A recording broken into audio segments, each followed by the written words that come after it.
Bonjour Odile Proust et bonjour à toutes vos invitées. Un plateau 100% féminin. Aujourd'hui, je suis ravie pour parler du bio dans nos assiettes. Bonjour, merci de votre invitation. Donc, plaisir. Je vous laisse me présenter vos invités. Donc, je vous présente nos invités. Donc, je vais commencer par Stéphanie Lauré, qui est responsable du restaurant Le Cœur en Bouche, donc un nouveau restaurant 100% bio, donc à Lyon, avec son mari Olivier. Annie-Françoise Crouzet, maître sommelier réputé et qui assure de nombreuses formations sur le vin, mais en particulier sur les vins bio qui sont en développement. Et puis Françoise Rivoire, que nous avons tenu à inviter puisque c'est l'adjointe à la ville de Lyon chargée du développement durable et en particulier responsable du club des entreprises, Club Lyon Ville équitable et durable, qui est vraiment une démarche très originale en France et qui comprend un certain nombre de restaurants bio. Alors pourquoi parler du bio ici au CIRA ? Alors pourquoi parler du bio ? Parce que le bio, c'est d'abord une pratique très ancienne d'agriculture et de transformation de produits qui préserve l'environnement, qui préserve la santé.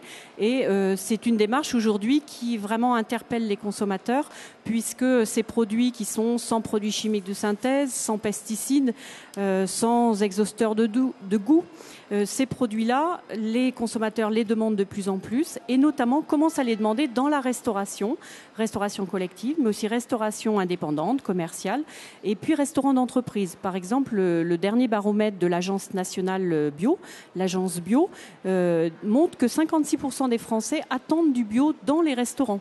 Donc ce n'est pas du tout un chiffre anodin et c'est pour ça qu'il nous semble important de montrer qu'aujourd'hui, c'est tout à fait possible pour les restaurateurs d'avoir des produits bio et d'avoir des produits bio de Rhône-Alpes. Il y a une offre très importante en Rhône-Alpes. Et puis également de montrer aux consommateurs que l'offre, petit à petit dans les restaurants, se développe, mais également se certifie. C'est-à-dire qu'il va être possible pour les consommateurs d'avoir une garantie officielle d'une offre bio dans la restauration. Alors justement, parlons de votre offre bio. Vous avez un restaurant donc biologique, entièrement biologique ? Voilà, c'est 100%. ça. Oui, donc nous avons créé notre restaurant il y a presque 2 ans, dans le 6e, donc restaurant bio. Nous proposons une cuisine traditionnelle avec des produits bio. Voilà, donc avec mon mari en cuisine et moi en salle.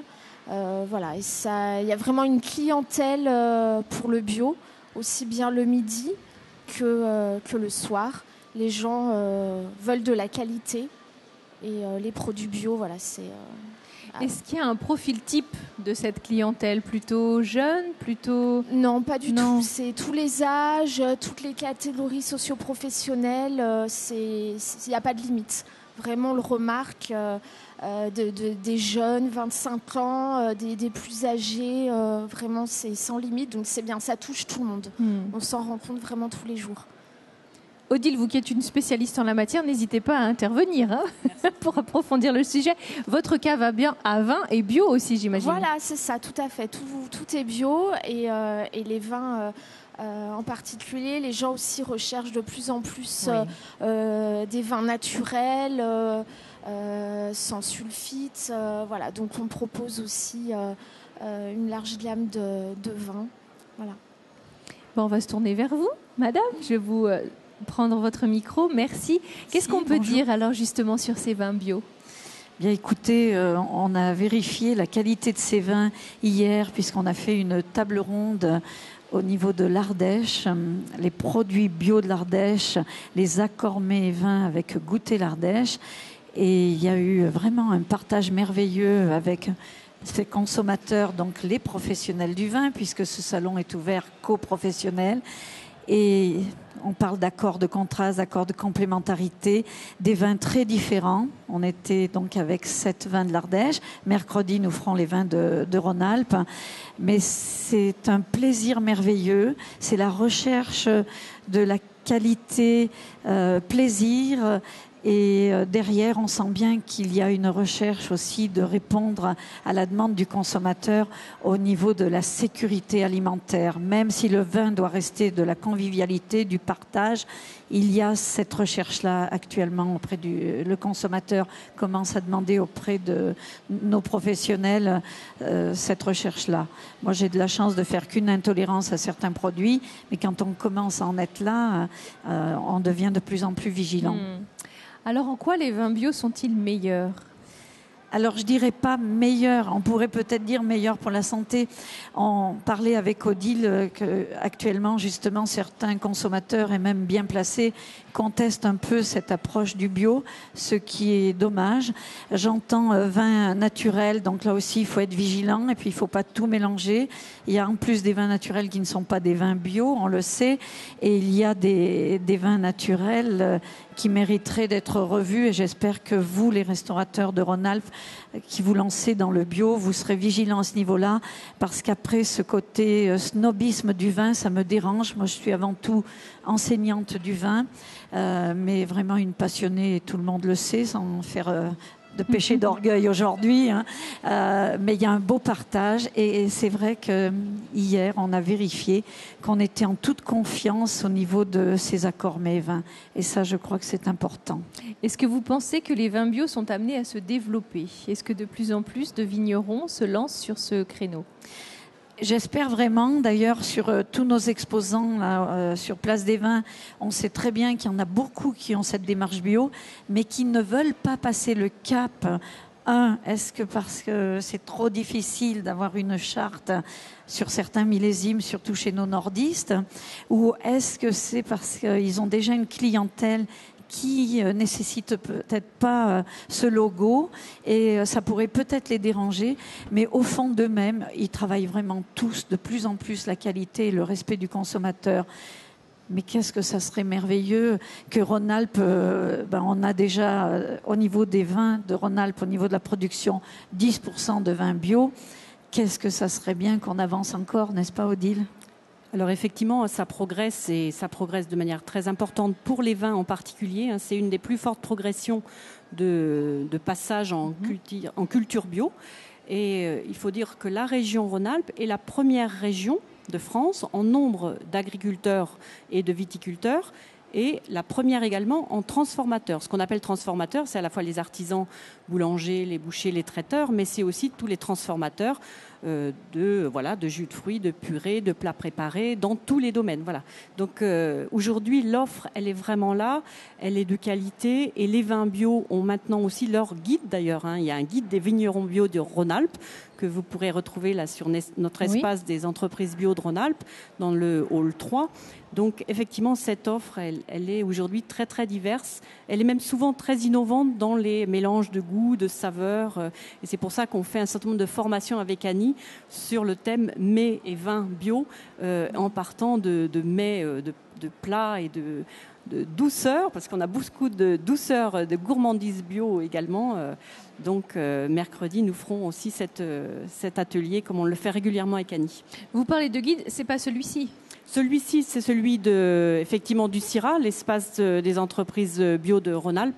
Mais le guide, il y a des guides plus complets, donc à la fois des transformateurs, des producteurs agriculteurs et des viticulteurs, de l'offre bio, certifiée bio, avec le logo AB, donc en Rhône-Alpes. Très bien. Pourquoi une collectivité telle que la ville de Lyon s'intéresse justement au bio ? Alors, une collectivité, à mon avis, elle a un rôle vis-à-vis des consommateurs, de leur faire prendre conscience de ce qui peut exister sur son territoire.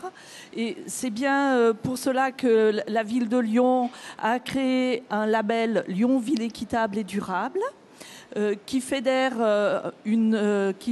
environ 160 structures aujourd'hui, dont une majorité dans l'alimentation. Et je crois que le rôle d'une collectivité, c'est vraiment de mettre en avant l'ensemble des beaux projets qu'on peut avoir sur la ville de Lyon. Une collectivité aussi peut être incubateur de projets. c'est-à-dire mettre en avant certains projets liés au bio. J'ai en tête des projets qui sont sortis comme 3 petits pois, la bicyclette, qui sont des projets qui peuvent aider la restauration bio et qui sont vraiment fédérateurs. Je crois que la ville, c'est vraiment ce rôle de fédérateur qu'elle doit avoir et faire découvrir à l'ensemble des Lyonnais que la ville de Lyon et Rhône-Alpes est précurseur dans ce domaine. Et vous allez continuer, j'imagine, et développer cette politique-là. Tout à fait. L'objectif est que l'on continue à porter ce label. On a créé un club des labellisés afin que chaque labellisé puisse se connaître. C'est de créer un vrai réseau afin que chacun puisse se découvrir et avoir des initiatives ensemble. On espère d'ici la fin d'année être à 200 labellisés et l'objectif est d'avoir au moins 400 labellisés, donc d'avoir vraiment une visibilité sur la ville de Lyon et le Grand Lyon. Je vous ai vu réagir au moment du mot réseau. Oui, parce qu'effectivement, c'est très important les réseaux et dans le secteur bio. Si aujourd'hui on a ce chiffre de producteurs et de transformateurs en Rhône-Alpes, c'est qu'il y a des réseaux de professionnels, dont notre association, mais il y en a d'autres, qui fédèrent, qui forment, qui informent, qui soutiennent aussi, parce que ça demande aussi une rigueur de culture ou de fabrication, de ne pas être aidé par des produits qui parfois facilitent certes la tâche. Oui. Et donc ça demande une rigueur et une qualité, et c'est très important d'être soudé entre professionnels, et ça on y tient beaucoup effectivement. Je rajouterais peut-être à Lyon, vous êtes modeste parce qu'il y a aussi 5 marchés bio, le 5e étant en préparation, ce qui n'est pas rien dans une ville comme la vôtre. Et puis on a quand même des métiers comme des chocolatiers. On a des chocolatiers 100% bio à Lyon. Il n'y en a pas beaucoup. Il y en a d'autres dans la Drôme, qui est le département un peu pionnier en matière de bio dans la région Rhône-Alpes. Et la ville de Lyon a également des professionnels, 100% bio. Aujourd'hui, on en trouve dans tous les métiers, et c'est ça qui est intéressant et qui est appétissant sur ce sujet. Alors, est-ce qu'il y a des difficultés, on parle du marché, mais peut-être d'approvisionnement pour vous au quotidien, restaurateur en produits bio? Alors, nous, on se fournit essentiellement sur la plateforme BioApro à Brignais. Donc, c'est une plateforme qui centralise les approvisionnements des producteurs bio de la région. Et puis sur les marchés, comme le disait Odile, il y a je crois que c'est le plus grand marché de la région lyonnaise à la Croix-Rousse, le plus grand marché bio. Donc voilà, il y a des difficultés, mais après c'est important aussi d'avoir un réseau justement. Oui. Parce qu'on se sent vite isolé dans le bio. Donc c'est important d'avoir un réseau, de connaître de plus en plus de monde, d'échanger sur les difficultés. Mais non, on arrive, maintenant on trouve tout en bio. Après, il faut faire une sélection, c'est comme dans tout, pour avoir de la qualité, mais on y arrive. Donc c'est à ce moment-là que le réseau prend son importance. Oui. Qu'est-ce que ça vous apporte d'autre, ce fameux réseau ? C'est aussi un soutien moral, ça permet d'échanger sur des difficultés, puis on se comprend quoi. Oui. Le bio, il y a encore une méconnaissance, donc ça fait du bien d'avoir un soutien entre professionnels et d'échanger. Et vous, personnellement, pourquoi avoir fait ce choix du bio ? Alors nous, on mange bio. Voilà, dans notre vie tous les jours, c'est un mode de vie en fait. Voilà, c'est pas une mode, c'est un mode de vie. Et puis mon mari est cuisinier de métier, charcutier, traiteur, cuisinier. Donc on s'est dit, allez, on se lance. Il faut créer une offre dans la restauration.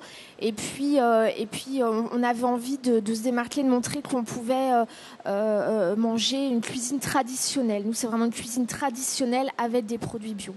Mais vous pensez donc que c'est meilleur, ne serait-ce que pour la santé, mais au goût ? Alors, pour la santé, oui. Là, il n'y a pas de problème, c'est certain. Voilà, c'est sûr. Au goût, oui. Par exemple, la viande, il n'y a pas photo, quoi. La viande, c'est vraiment différent. Oui, c'est meilleur au goût. Et puis après, en cuisine, il y a un plaisir aussi de cuisiner des produits de qualité, sains. oui, c'est meilleur. On n'a pas parlé de notion de prix. C'est quand même une notion aussi importante. Est-ce que votre carte est plus chère que celle des concurrents voisins? Alors non, on nous le dit souvent, nous on n'est pas plus cher que d'autres restaurateurs, même si c'est certain, le coût des matières premières est plus élevé, c'est certain. Mais après voilà, on essaye, on fait un effort aussi de notre côté justement pour pas rentrer dans ce préjugé, le bio c'est cher, donc on fait aussi un effort de notre côté.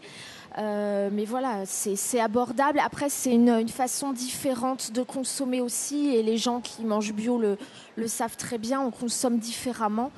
Et voilà. Mais non, nous, on est vraiment sur les prix du marché. Au niveau du vin également, les prix grimpent un petit peu plus aussi, non? Alors, grimpe, oui, parce qu'il y a peut-être des démarches importantes au niveau de la culture, donc du vignoble.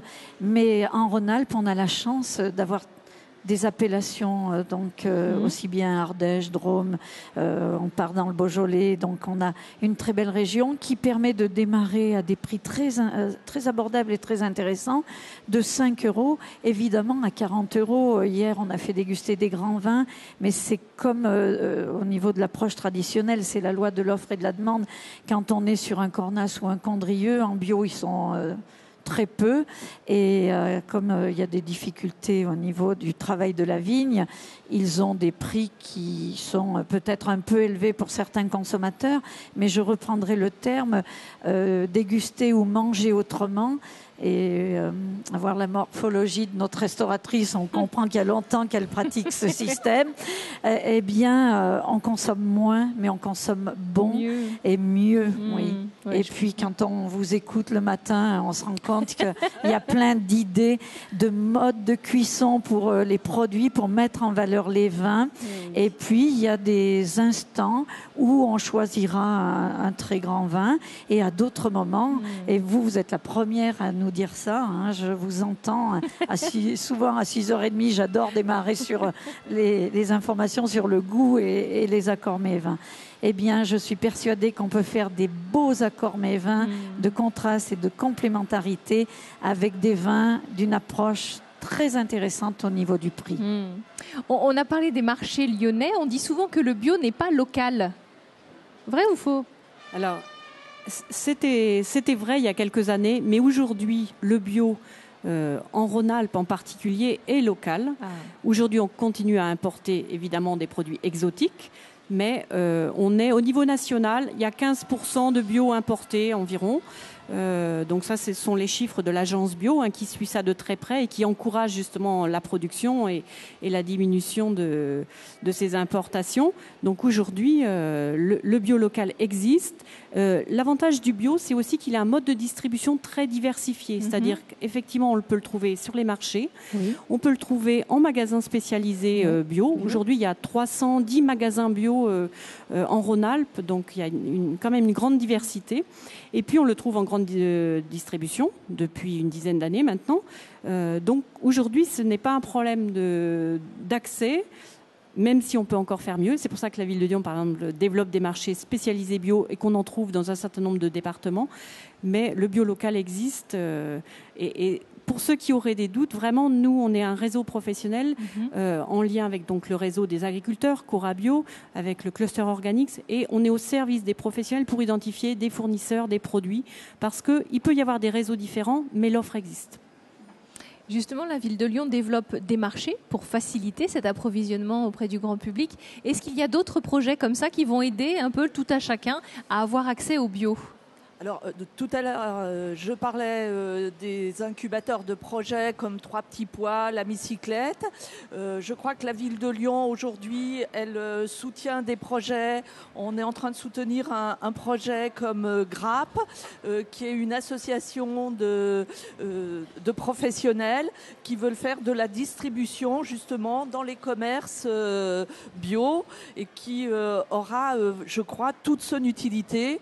Voilà, le rôle de la ville de Lyon, c'est aussi de soutenir ces projets et de soutenir des projets pour faire rentrer le bio aussi dans des quartiers où on n'imagine même pas manger bio. Je crois qu'il faut, Madame le disait tout à l'heure, il faut que le bio soit à la portée de tout le monde et de toute population. Et notre rôle aussi, c'est de faire rentrer le bio dans des quartiers un petit peu plus difficiles, arriver à démontrer que ce n'est pas plus cher et qu'on peut vraiment avoir une alimentation différente. Parce que là, pour le coup, vous êtes dans le 6e arrondissement de Lyon.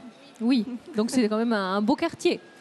Oui, c'est un beau quartier, mais moi, par exemple, je suis originaire du 7e arrondissement.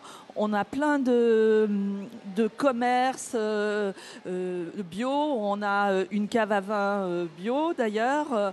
On a des distributeurs. Je crois que sur l'ensemble de la ville de Lyon, je ne sais pas, c'est peut-être une opportunité que vous soyez sur le 6e, mais dans le 2e, dans le 1er, on trouve des restaurants bio également. Je pense qu'il y en a un petit peu sur l'ensemble du territoire. Vous vouliez répondre à cela? Juste, étonnamment, dans le 6e, il n'y avait pas de restaurant Mais bio. oui, c'est vrai. Voilà. Vous êtes le seul. C'était À la Croix-Rousse, il y en avait déjà. Oui. Voilà, dans le 7e, dans le 3e. Et bon, voilà, ça s'est fait comme ça. Mais étonnamment, il n'y en avait pas. Et est-ce que vous auriez un projet de développement d'un autre restaurant dans un autre arrondissement? Pas pour l'instant. Pas Non, encore. Non, on n'y pense pas. Pour l'instant, on se concentre bien sur celui-ci, sur le cœur en bouche. Odile, je vous laisse le mot de la fin. Alors, je crois qu'Annie peut-être voulait dire un petit mot, mais je voulais juste dire que la démocratisation du bio, ça passe aussi par la restauration collective, notamment scolaire. Oui. Et vous savez qu'en Rhône-Alpes, il y a un programme très important soutenu par le Conseil régional, qui est animé par Corabio, qui est la coordination des agriculteurs, qui sera présente mercredi sur notre espace entreprise bio toute la journée. Donc aujourd'hui, la progression en restauration collective est également importante. Et là, on n'a pas... c'est vraiment pour tout le monde et c'est vraiment une volonté très forte. Il y a des agglomérations comme Saint-Étienne où c'est une démarche vraiment maintenant majoritaire. Donc c'est important de le signaler. Donc voilà, le mot de la fin, ce serait celui-là. Le bio se trouve. Si vous ne le trouvez pas, regardez notre site internet bioconvergence.org et peut-être que Annie, sur le plaisir du vin, vous voulez rajouter quelque chose ? Je voulais aussi conclure sur les accords Mévin et faire un clin d'œil à tous nos producteurs qui exposent sur Bioconvergence Rhône-Alpes. Je sais que jusqu'à mercredi, j'arriverai à tous aller les voir, mais pensons au fromage bio, c'est assez merveilleux avec nos vins de Rhône-Alpes. Et nous un avons bon pain bio. N'est-ce pas? Voilà, J'ai voilà. faim, ça y est. Donc mercredi, nous aurons ça sur la table ronde Place des Vins, le pain bio qui expose les fromages de Rhône-Alpes. Et ils ont tous joué le jeu. Nous aurons toutes les appellations sur cette table ronde et accompagnés de chutney de Rhône-Alpes. Il y a certaines préparations chez Philippe là, où il a essayé de mettre que des produits de Rhône-Alpes. Donc, moi, je dis merci parce que c'est toujours merveilleux de partager et j'espère que ce grand salon merveilleux pourra aider tous nos bio de Rhône-Alpes parce que c'est quand même pas facile de vouloir travailler en bio et d'approcher nos grands chefs. Et j'espère vraiment que tous nos grands chefs trouveront le temps, malgré leur concours, de passer sur le stand collectif de Bioconvergence parce que vraiment, nos producteurs le méritent. Bien, merci beaucoup, mesdames, d'avoir pris le temps d'être avec nous aujourd'hui. Vous nous parliez, Odile, de restauration collective. Eh bien, écoutez, ça tombe très bien, puisque nous allons rejoindre Laurent Terrasson pour savoir s'il est possible, en restauration collective, d'acheter 100% français.